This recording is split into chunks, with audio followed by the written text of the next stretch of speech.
Sobrang mahirap talaga sa panahon ngayon sa bigla tumating sa amin. Nagkaroon ng baha. For the first time po, tumanda na kami ganito. Ngayon lang po kami nagkaroon ng baha ganun tigaas.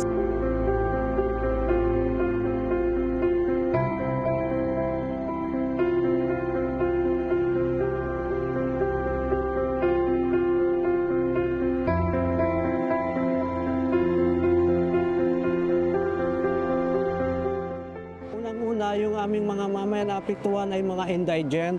So talagang kumbaga sa nahirapan din sa kanilang mga anak buhay tapos naapektuhan pa ng ganitong sitwasyon. So malaking tulong po ito yung bigas at saka yung mga sardines na kanilang natanggap ngayong araw.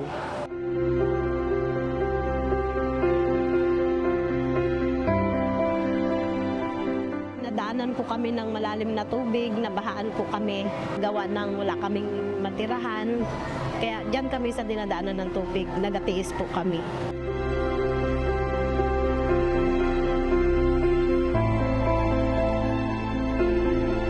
Hindi ko ma-explain talaga sobra napakahirap. Kasi po yung bubong lang namin yung nakikita. Marami po kami doon. Bali po, 8 pamilya po kami po. Hindi ko po alam kung anong gagawin po namin.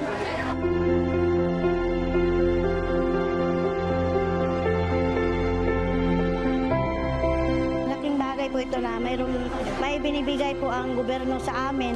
Siyempre malaking tulong po talaga to sa amin.